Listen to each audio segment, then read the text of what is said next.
here to talk a little MMA right now on the show with the host of Ringside Report Radio. Friday nights on TSN 690 late night. Saturday nights he's got Wrestling Uncensored as well, and that's significant this weekend because SummerSlam, for those of you WWE inclined, is later on tonight. Dave Simon MMA on Twitter. It's Dave Simon. Hey. And I hate to call out Jimmy G go off the for top. it. Go Jimmy, for it. you know I love you, but I don't know where you got that Wednesday night thing. Fridays and Saturdays. You're confused. Apologies, You love Mr. the show Simon. so much that you don't really know when it's on.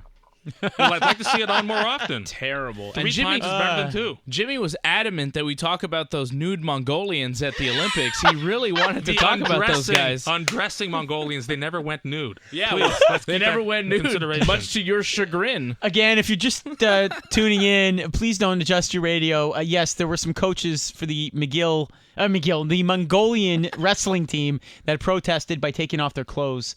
It was quite the spectacle, and Jimmy is very obsessed with this spectacle. All right. It was pretty cool. It was a pretty crazy thing, and they were, I think, wrong to protest. That their Mongolian wrestler, they were wrestling for the bronze, he celebrated too early. He was celebrating, he was avoiding the contact, he wasn't wrestling. Those are the last few seconds. You're still in competition. He got a penalty point, and that last point tied the match, but if you get the last point in wrestling, you win the match, and time ran out, and the other guy won, the guy from Uzbekistan, Yep. So that Mongolian guy screwed up. He had a bronze medal. He lost it because he celebrated a few seconds too early, and his coaches just couldn't handle the truth. All right, let's move on from that. Jimmy was determined to get that into your segment and waste 5 minutes, Dave. Well, there you go, Jimmy. Yeah. You're welcome. Dave, right to UFC 202 last night, the big matchup, McGregor versus Diaz. It certainly didn't disappoint going 5 rounds. Yeah, it was a great fight. It was just fantastic. It was a fight that had so much hype, and I'm really happy that it lived up to it. You know, it was a fight that we got to see 5 rounds of really great combat. It wasn't a lot of groundwork. It wasn't like a full mixed martial arts display. We didn't see all the aspects of the game, but we saw a lot of clinch work, really good kicking and boxing. Mostly a boxing match between Conor and Nate last night. A close fight. Conor won the fight by majority decision. One judge saw it as a draw. The other judges seeing it 3 rounds to 2 for Conor. Just a fantastic fight and really a great night for the UFC. You saw it different than the judges. Differently. Yes. Yeah, I thought Nate won the second round. And that's really the round that's up for debate right now. And that's what happens in most big fights that are close. You know, two fighters that are very, very good and they're very tight as far as their technique. It's going to come down to 1 round, and that's really what happened yesterday. Conor won the first round. Conor won the 4th round.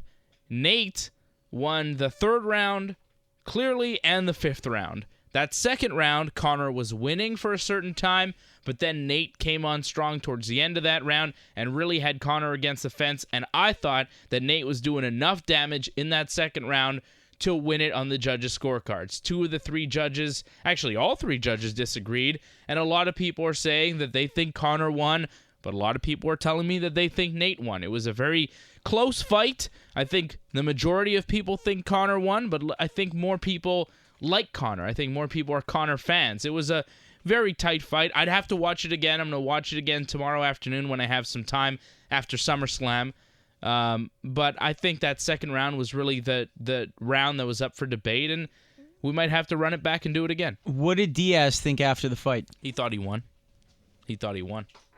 Which a lot of Diaz fights, they don't really accept victory or accept a defeat that well. But Nate thought he won. Nate's fans thought he won. I thought he won, but the judges did not. It's, it happens in the sport, and now we're 1-1. Nate won the first fight. Conor won the second.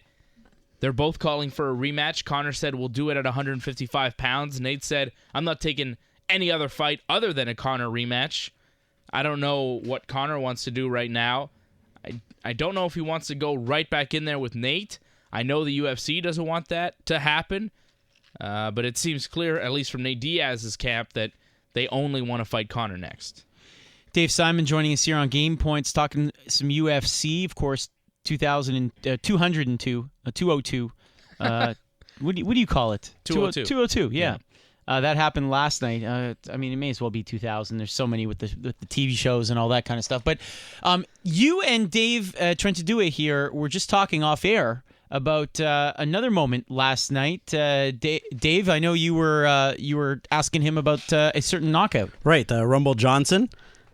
I thought we were talking about Shinsuke Nakamura. I was Oh, we getting could talk excited. about that also. I thought we were talking about NXT. No, Rumble Johnson. not wrestling yet. No. Okay. All right, Rumble Johnson yesterday, a 13-second knockout of Glover Teixeira.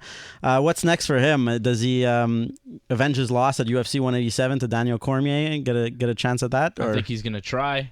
I right. think that's what's next for Rumble Johnson. Daniel Cormier said, I don't care if John Jones is even eligible to fight. I won't fight him next. Rumble Johnson is more deserving of this title shot, so that's who's getting the shot.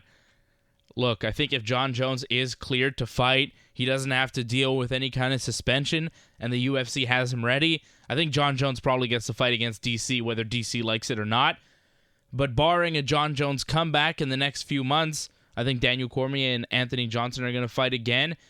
We saw it happen the first time.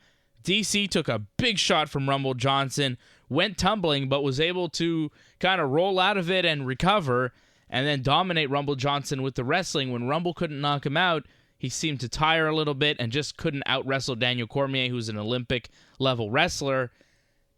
As far as a second match, I think Rumble Johnson has learned a lot, and with the power that he's got in his hands, like you saw against Glover Teixeira, any one punch from this guy can end somebody's night really quick. So I wouldn't mind seeing him fight DC again, and I think that he can win.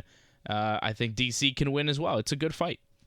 Just wrapping up with Dave Simon here of Ringside Report Radio. Dave, last week we talked about Conor McGregor, and we had a clip to play about him talking about WWE guys. Yes. This week you have something on kind of going the other way. Yeah, it's a little bit of a comeback. Brock Lesnar was talking to a guy named Sam Roberts, and I think Jimmy G has that audio ready for us, so we're going to hear a little bit of Brock responding to Conor saying hold on. You got to say it like you're a wrestling guy in the ring, and you throw to the guys in the truck, and you say, roll the clip. That's the way you got to. The Titantron. Yeah, you got to say, Jimmy, roll the clip. That's the way you got to say it. All right, do I have a Jaredtron 5000? No. Roll the clip, monkeys. Come on, guys. Let's get.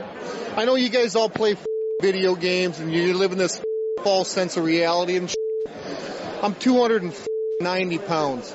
All right, this guy's 145 pounds. That's if he's lucky and gets up and eats his Wheaties, okay?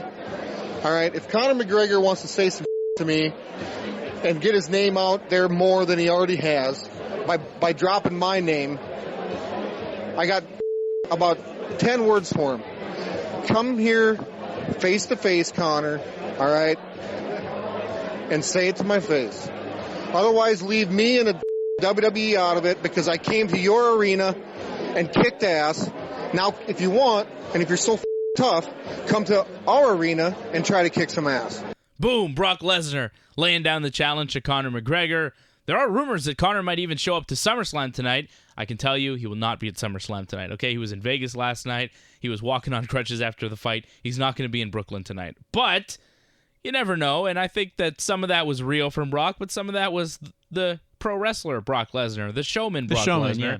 And he's basically saying, look, if Conor McGregor's going to talk all this smack about how he can beat everybody up in the WWE, come try that stuff with me. I'm a legit UFC heavyweight. That's not going to fly. And, he's got a point. Now, RingsideReport.net for all the UFC stuff, but WrestlingUncensored.net for the SummerSlam stuff, right? You got SummerSlam, the WWE show tonight with Brock Lesnar.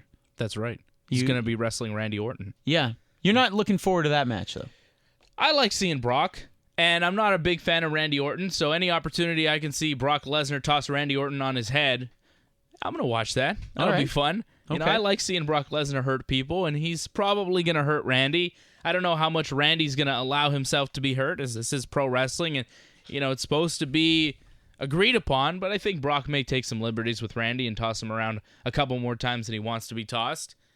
It's a decent pay-per-view. We've got some good stuff. Finn Balor and Seth Rollins for the Universal Championship. We have a match going on right now. With a Montrealer. Montreal's own Sami Zayn is wrestling right now, teaming with Neville, taking on the world-famous Dudley Boys. That's on the pre-show going on right now. This is a long show, man. This started at 5 p.m. I thought he was going to say yesterday.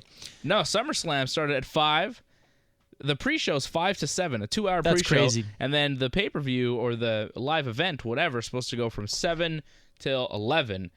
11 matches on this card. It is crazy, a gigantic card. Now, the other Montreal content, he'll be going up a little later with a tag team partner. Yeah, 2 Canadians teaming together. Kevin Owens from Maryville, Quebec, teaming with Chris Jericho from Winnipeg, and they're calling themselves Jericho as nice. a tag team, and they're taking on Enzo and Big Cass.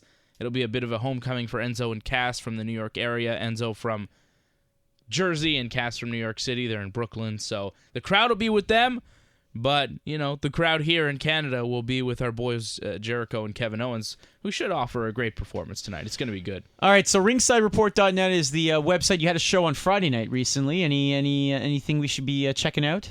Yeah, well, check out ringsidereport.net. Check out the website. We had Ringside Report Radio Friday night. Last night was actually Wrestling Uncensored episode 300. Wow. Nice. Congratulations. Where's Thank the you. applause, That's Jimmy? great. Thank you. Fantastic. Yeah, I'm giving it to I'll myself. give it. Yeah. Thanks. And Johnny North and I will actually be watching SummerSlam together and doing a special podcast at ringsidereport.net. So if you want to check out our post-SummerSlam thoughts, thanks, Jimmy. Slow on the draw once again. Post-SummerSlam thoughts. This will be tonight? Yeah, tonight we're going to do a podcast after SummerSlam, and it'll be up on our website like about an hour after SummerSlam. Get our immediate thoughts. How Very about that? cool. All right. Well, thank you so much, Dave. Appreciate it. Thank you. Anytime.